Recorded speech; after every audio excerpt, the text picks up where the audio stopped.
প্রিয় দর্শক, আপনারা দেখছেন কাঠের চাকা তৈরির বিভিন্ন কার্যক্রম। প্রথমে লাইহা তৈরির জন্য কাঠটাকে চেঁচে নেওয়া হচ্ছে। আপনারা দেখতে পাচ্ছেন এদিকে একজন লতা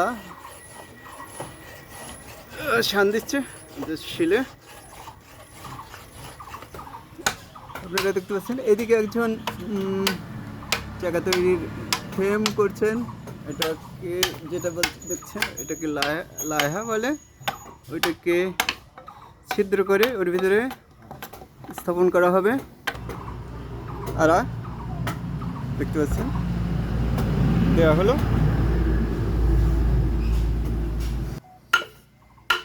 দেখতে পাচ্ছেন হাতুড় দিয়ে বাড়ি দিয়ে ঢোকানো হচ্ছে।